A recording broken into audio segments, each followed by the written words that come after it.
ఎక్కువగా శ్రేష్ఠకి కానీ ఎక్కువ మరి ఈ క్వశ్చన్ ఒకటి పెడుతున్నారు.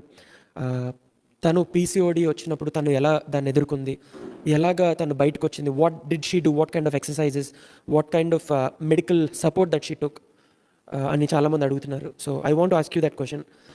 మెయిన్లీ చాలామంది యంగ్ గర్ల్స్ నేను ఫాలో అవుతారు కదా. So lot of women in this generation face that problem.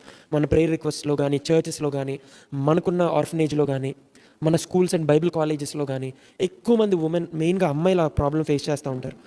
How should they overcome it, both spiritually and physically and mentally? How can they overcome it? Before I can even start, I want to mention clearly that I'm not a doctor. Neither am I giving anyone any medical advice. కానీ నాకేం పని చేసింది అని చాలామంది అడిగారండి. మీరేం చేయాలి అని నేను చెప్పడానికి నాకు అంత నాలెడ్జ్ లేదు. బట్ వాట్ వర్క్డ్ ఫర్ మీ అని నేను చెప్పాలి అంటే, ఫస్ట్ నుంచి కూడా అంటే నాకు వెన్ ఐ హిట్ ప్యూబర్టీ అప్పటి నుంచి కూడా చాలామంది అంటారు, కొంతమంది పోస్ట్ చేస్తూ ఉండేవారండి, ఏమన్నా తెలుసా, శ్రేష్ఠ ఏంటి ఫేస్ సర్జరీ చేయించుకుంది, ప్లాస్టిక్ సర్జరీ, అప్పుడు ఫోటో చూడండి ఇప్పుడు ఫోటో చూడండి అని చెప్పి. ఆనెస్ట్గా చెప్పాలి అంటే ఇప్పటివరకు నేను చెప్పలేదండి. అప్పుడు ఫోటో ఏదైతే చూపిస్తున్నారో అది నేను పీసీఓడి హైగా ఉన్న, అంటే సివియర్గా పీసీఓడి ఉన్న టైంలో లైక్ ఫేస్ పూర్తిగా మారిపోతుంది అనమాట. That's really embarrassing.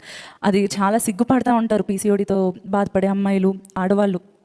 Facial hair grow అయిపోతూ ఉంటుంది, ముక్కు కూడా కొన్నిసార్లు పెద్దగా అయిపోతూ ఉంటుంది, లావ్ అయిపోతూ ఉంటాం, అనుకోకుండానే వెయిట్ గెయిన్ అయిపోతూ ఉంటుంది. ఇలా రకరకాల ఎవరి సిమ్టమ్ వాళ్ళకి ఉంటుంది. పీరియడ్స్ చాలా మంత్స్ రాకుండా ఉంటుంది. మొన్న ఒక సిస్టర్ చెప్పారు 8 months నుంచి నాకు పీరియడ్స్ రాలేదు. అటువంటి హారబుల్ సిమ్టమ్స్ ఉంటాయి, భయంతో ఉంటాం కదండి. అదంతా నేను అనుభవిస్తూ when I consulted my doctor చాలా చక్కని గైడెన్స్ మాకు ఇస్తూ నాకు ఏమని చెప్పారంటే, you have to work out and you have to manage your weight అని చెప్పారు.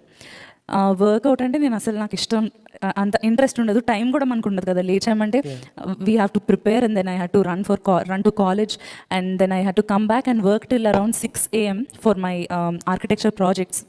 సో నాకు వర్కౌట్ చేసే టైం దొరకలేదు. అటువంటి సమయంలో నేను ఒక డాక్టర్ గైడెన్స్ తీసుకొని అసలు ఏం తినాలి, డైట్ ఏం తీసుకోవాలి అని చెప్పి నేను చక్కగా ఇంటర్మిటెంట్ ఫాస్టింగ్ స్టార్ట్ చేశాను. లైక్ ఆఫ్టర్ 6 నేను తినేదాన్ని కాదు, 6 తర్వాత తినడం మానేసి ఇటువంటివన్నీ చేస్తూ just before like few months before the wedding నాకు కూడా I use to have, I'm telling this openly, నాకు అరౌండ్ 3 monthsకి ఒకసారి అలా పీరియడ్స్ వస్తూ ఉన్నప్పుడు I researched online and this worked for me. నాకు పనిచేసింది. I don't know how far it will work for others.